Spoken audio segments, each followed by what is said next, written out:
Today I went, well, a couple days ago, Sunday, I went to the Keystone Record Expo in East Petersburg, PA. And compared to last time I went, this time was actually really good. And I ended up spending, I want to say close to $80. Not 100% sure, but it was around 80. That's all I know. Amazing stuff, and I ended up actually finding a grail that I've been looking for. So, we're going to start it off actually with the little freebies, because I love getting freebies. They're cool. I always pick them up just because it's cool. You never see a lot of these. So, a lot of business cards. A little flyer for the 49th semi-annual 4578 RPM. And, like, vinyl, whatever, Collector's Expo. So, that was cool. Something for the Vinyl Revolution Columbia Market House. No idea what this is, but pretty cool. I'll look into this. I got a couple flyers. I don't know where the other color ones are, but got a couple of them of the Arbutus Record Show. I like the new cat that they did. And they had a different one last time. This is a new one. I thought it was pretty cool. Something for the 39th annual Rock Expo in Oaks, PA. No idea. Just a little flyer thing. And yeah, this is basically like a newspaper ad type thing. I don't know. I like getting this stuff. I like preserving it, because who's going to think to grab this and hold on to it? No one. Oh, also, for KT Media in Middletown, PA, they had one of their stickers there, so figured I'd pick it up. That'll go probably on either a record box or a guitar. I got two non-vinyl things, basically. Before, I got a lot more CDs, but I didn't really find a lot of CDs I was needing. I'll talk about my nitpicks at the end, but mainly it was hot. Wasn't wearing this, but it was hot. I'm just sick, I'm just all cozied up. So now we got one that I've been looking for a while. It is I Got Next by KRS-One. Now I have it on vinyl, I have it on CD, now I have it on cassette. One thing I did notice when I was looking at it, also just, there you go, there's that, even though it's kind of blurry, you get the idea. But the cassette is actually missing a track. The last track, if I'm correct, is I think it's a remix of Step Into a World, which is the 6th track on the album. Weird, but figured I paid $6 for this at the end of the day. Because I got it in a bundle deal with Dollar Bin stuff, and it was 8. I said, hey, can you do 6 and make it 10 total? Yes. Next is Frank Zappa and the Mothers, One Size Fits All.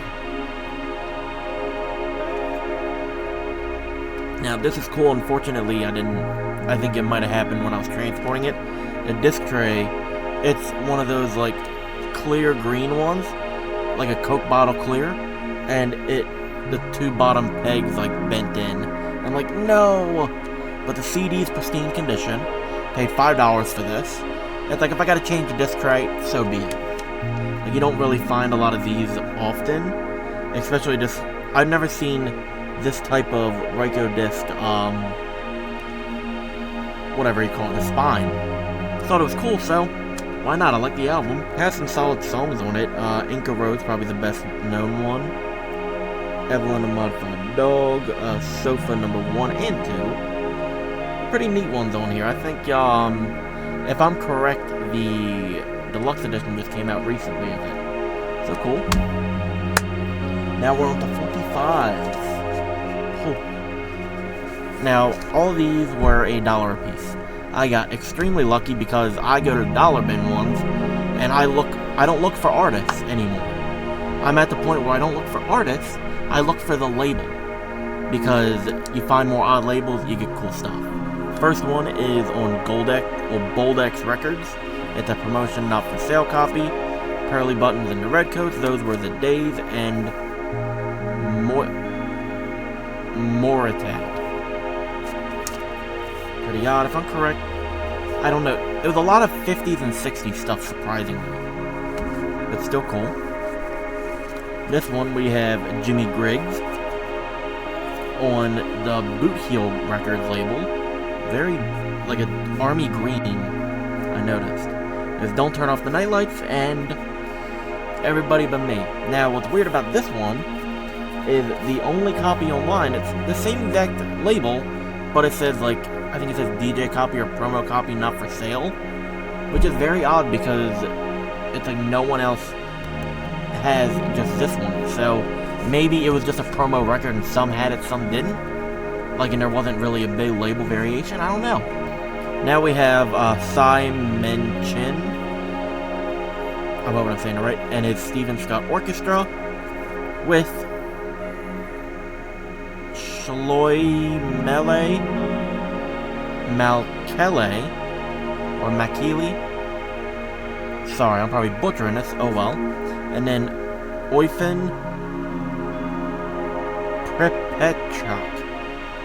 It's a disc jockey not for sale one. If I'm correct, this is from the late 50s again on the Apollo label. Disc jockey this time, not even DJ copy. I like when they say disc jockey because you know it's like older ones.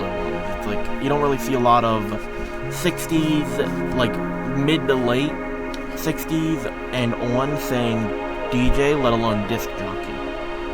Now we have on the Catalina Records label, we have Fields Madeira Orchestra with Omi and Zorita.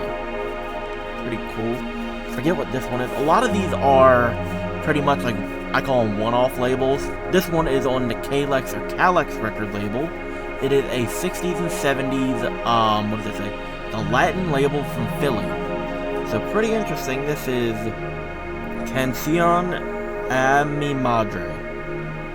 And the B-side is Brindo en tu nombre. And the artist, it says, I'm gonna look at it on here. It is Pedrin Rodriguez con los Hermanos Sanchez. I'm guessing con is and, because it's Los Hermanos Sanchez and Pedrin Rodriguez are two different artists. Guessing they collab together on this one, you never know. But interesting piece. Again, $1. This one, I think this is one of the only ones who actually has an album. Well, an album or two, let alone... Yeah, weird. This is Lola Albright with Candy, and the B-side being Goodbye My Lover. I'm gonna take it out of it. It is on the Chem Records label, and it's from, I think, 57. But look at this. It is a red. I've not seen a red like this in a minute. It's like, in pictures, I'm holding it up to the light. When I pulled it up to my ring light, it's like a very vibrant red, but then on screen it looks like apple red, which I would say, but then in person it's like a purple red. So it's like, it's weird how it's like three different ones. I looked it up. This is like a $28 to $30 record, and I'm like, what? Out of $1 bin.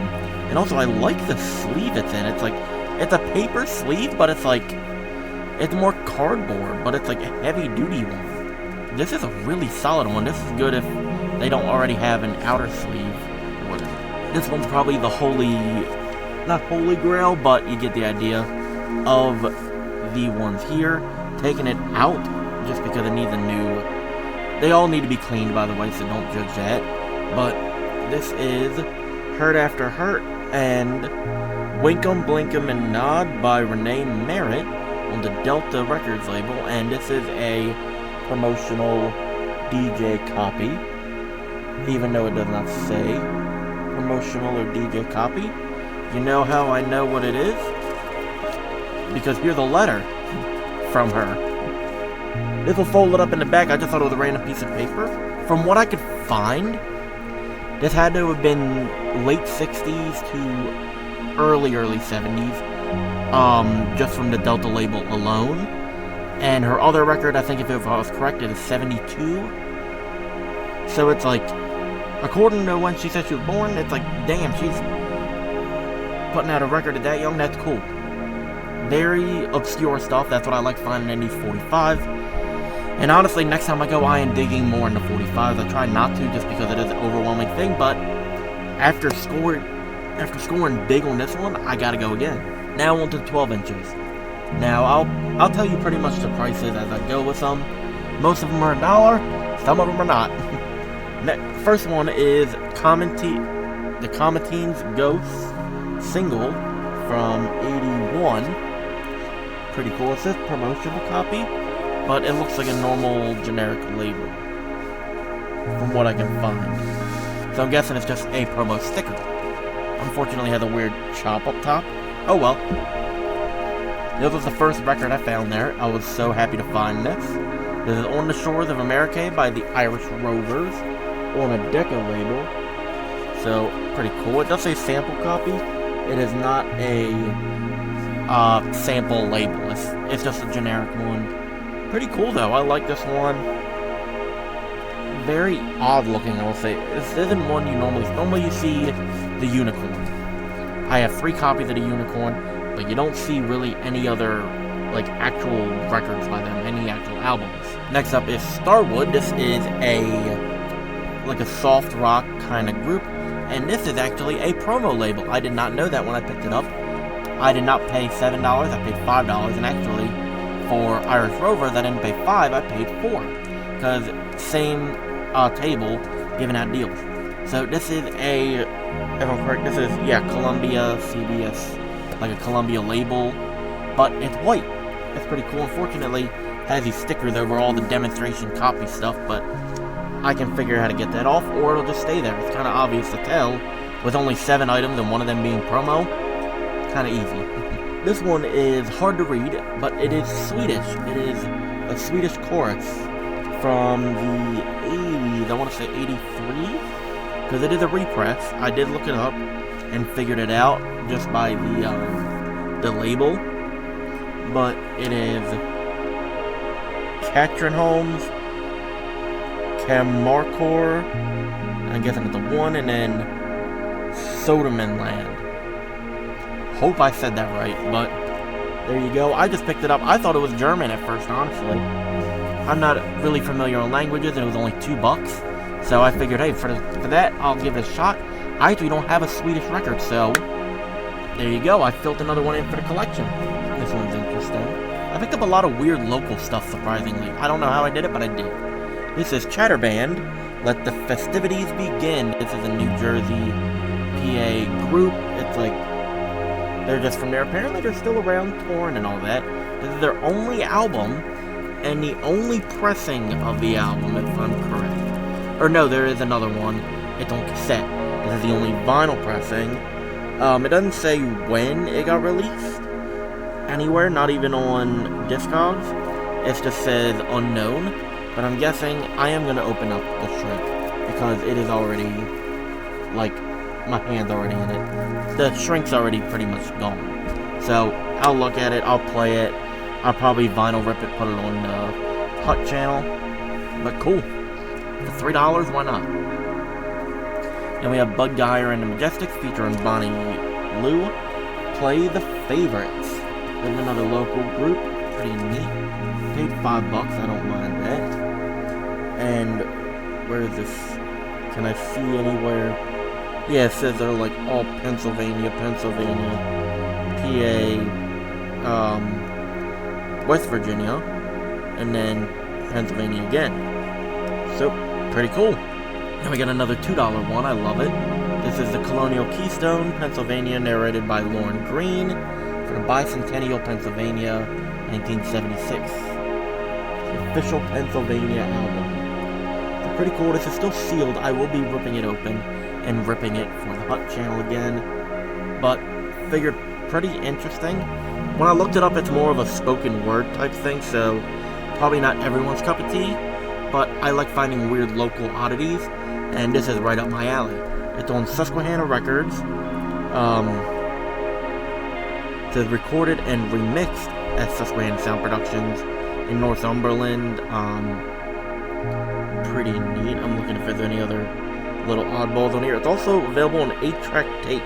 This is also another Pennsylvania album. The Vicksburg Quartet. This is XVIII, that is 18. I want to say. Pretty cool. I just like the cover. I thought it was pretty wild looking.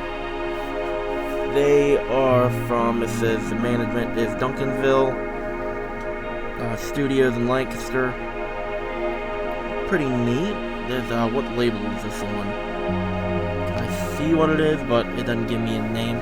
Unfortunately, is the guy I got this from. This was $3. The guy I got this from, the Knock Cleanies. really well. I will say that 100%. It's kind of, this actually might be their own personal label, but definitely, like, it feels kind of sticky. That's weird. I'm gonna get this heavily cleaned and give it a good home, like, in my collection. You know what I mean. Another local one. This is a country album. Me and My Country Girl, Shorty Long, and I think this is Dolly Long as well. Pretty neat. $3 for this one. There was a lot more weird local ones, but this is the cheapest, and I wanted it. Doesn't say where it's from, but pretty neat. Is there anything inside label-wise? It's on Malvern Records, if you needed to know it. If I'm correct, this is 60s, like probably like early 60s, just or mid 60s, so because it's stereo, but that is definitely a dated looking cover, and I love it. I wonder where they are now. I have more local, somehow. I have one more local. This is The Edge, Days of Our Lives. This one was weird. It's 80s rock. Just look at that album. That was $5. That's creepy as hell. One pressing, one release. Pretty much the perfect recipe for something I would like. They're recorded in Mechanicsburg, manufactured in Harrisburg. Okay. Yeah, this is crazy. It's on Skyline Records, which is also a one-off label. So I'm guessing it's someone they knew, but this is sealed. So I am excited to crack this one open. The only one they had, and he had no idea what the hell it was. Now we got some more fun stuff here. We'll do the other sealed one while I'm here. It says Lizard Music with Lobster Tea. It's like alternate alt-rock stuff, I don't know really. $5. Was able to scan it. Pretty cool. It doesn't really sell for a lot. It last sold, I think they had one mid sold for like $2.70, like $2.70. So don't think a lot of people are really hunting out Lizard Music, but I sure picked it up and enjoyed it. It looks, oh, it's a cassette on the front. I was wondering what the hell it is. Weird but cool. I'll have to crack that open and give it a listen. Then we have a single. This is Skin with Saddle and You're the Best. This is from 85. Another group that's pretty much seems like very, very unknown. I saw someone pick this up, put it down, because it does have some damage right here.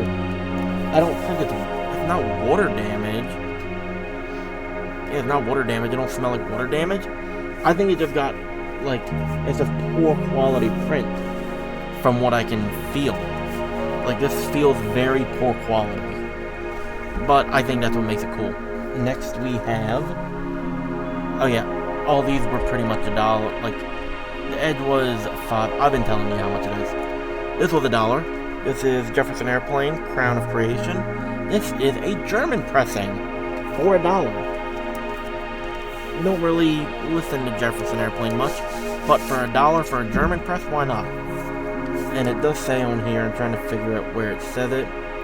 Up at the top, it says manufactured by Teldec, Telefunken Decca, Schallplatten, Hamburg, Germany. And it says it on the back as well, so it does match up. On this orange Victor label, what I noticed, it says that it has that Gemma on it, but it also has a triangle that has the 33. I see a lot of them on imports.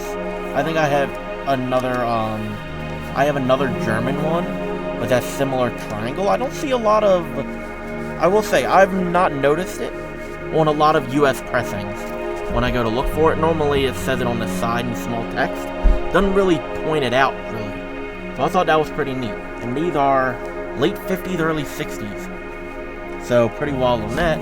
This one, we'll do this one first. This is American Favorite Ballads, Tunes, and Songs by Pete Seeger. And it's on this weird, like, it's like a leather. Like, this is a sticker. This whole front is a sticker. And this back piece, this is like a leathery feel. But apparently there's supposed to be a book with it. But there's not a book with it. It's in okay shape. It's on Folkways Records. It's like, obviously, for $1, I'm not expecting mint condition, so pretty cool. I don't see a lot of really Pete Seeger stuff from the early days, so when I pick it up, I pick it up. And then we have, oh, this one's in worse condition, I forgot. This is the original Talking Union with the Almanac Singers and other Union songs with Pete Seeger and chorus. Another Folkway along. It says Larry Long in the middle of it, but I don't know if that's the artist. Well, it's not an artist, but that might be the person that owned it prior. But pretty cool. And this is another one that's supposed to have a book with it, but don't. I was kind of worried. I thought it was supposed to have a double LP, but it's not. But another one, Folkway Records. It's a bit more dusty, but nothing that the cleaner can't fix, basically. I'll have to store this a bit differently since it's kind of falling apart, but for $1, I had to save it. Because if someone else saw that and they weren't familiar with Pete Seeger's game, basically, they were probably junking. Like, that's a solid one, so why not? Then we have Phil Ochs. I've been trying to get a lot more Phil Ochs albums in my collection. We have Chords of Fame, double LP. Pretty cool. If I'm correct, it looks like a compilation. This one I paid $4 for. Yeah, you can see all the pictures, news articles, all that stuff inside of there. Pretty wild. And actually, it's very nice looking. It's on the AM Records label. It's from '74. So, pretty much a year before he died. That's crazy. But yeah, Chords of Fame. Awesome, fun compilation. And another Phil Ochs, because I've been looking for a lot of them. Pleasures of the Harbor. The Pleasures of the Harbor. Amazing. It's still in the shrink, but with me, I pull a lot of the older ones out of shrink just to save them from getting ruined, but there we go. This one is pretty neat. Another one on the AM record label. It actually is the AM record label sleeve. That's cool. And this gold one. This one, if you want to know, Cross My Heart, Flower Lady. I've had her, Miranda, Outside of Circle of Friends, The Party, The Pleasures of the Harbor, and one of my favorite songs from him, The Crucifixion. And last up for this haul is Unconditionally Guaranteed by Captain Beefheart and the Magic Band. When I saw this, I lost my shit. Because, for one, you don't find Captain Beefheart in the wild. Like, you don't. The only ones I've ever found, like, in the wild by technicality are the record store day releases that have happened. With, was it the Spotlight Kid and Bat Chain Puller. Those are the only two that I've been able to be around for, that I've been listening to for that I've seen them. Never seen a Trout Mask Replica in person. Never seen a normal Spotlight Kid or Bat Chain Puller in person. Like, not even a Safe as Milk. Not even a repress of any of them. So to find one of the ones I've been looking for, because it is one of my favorite songs from him, This Is the Day, it was $10. And this cover is, while not mint, crazy good quality. Like, very little sticker residue, and very little, like, not that bad a wear. Now, overall, my experience at this record fair, it wasn't bad. It was good. I just think they need to do a better job with air conditioning, because it's hot. You're all in a room together. There needs to be a way to do it, but it's like they had the doors open, obviously, to do that. But it's like, oh, it's just nasty feeling. And also, I didn't like some of the vendors did not have prices on their stuff. So it made it very sketchy to ask them about stuff. And I've seen people get ripped off at a couple. There was one I was actually going to buy some cassettes at. Had some good hardcore punk ones. Like, I wouldn't say they're super rarities, but like Dead Kennedys, Frankenchrist, and a couple others like Circle Jerk, stuff like that. No prices, but then it was mixed in with a lot of other stuff. So it wasn't just Punk, it wasn't just etc. It was everything. There was a Prince one in there too. So I asked the guy, I was like, how much are your cassettes running? And then he said, most of them are 3, but the Punk ones are between 8 to 15. And I'm like, okay, that kind of rubbed me the wrong way. And I said, okay, I picked up another one that looked interesting. It looked pretty much like, not a handmade tape, but that kind of quality. But it was a printed cassette, printed up J-card, you know what I mean. But I asked, I was like, this one be a 3-1? He's like, no, I think that is a Punk one, so that's 10. I walked right away, because I'm like, no way in hell you're gonna try screwing me over like that. Like, that's bullshit. Like, you're gonna do that. If you're gonna want a certain price, price your shit. If you don't want to price them, put them at a base price of $3, $5 a piece, whatever you want to say they're selling at, and just sell them like that. Don't just, like, think of a price on the spot. That's kind of scummy. There was another dude who had extremely scuffed up records, like deep scratch ones, nasty ones, asking like 20 a piece for them. And I'm like, I've seen some people get burnt by them, but like, oh my god, like some of them were just not it. I will definitely be going again, especially after hitting home runs. I'm going to that 45 guy, and I am sitting there the whole time. But yeah, this is going to be edited down a lot, but thank you everyone for tuning in. I'll see you later. Take care.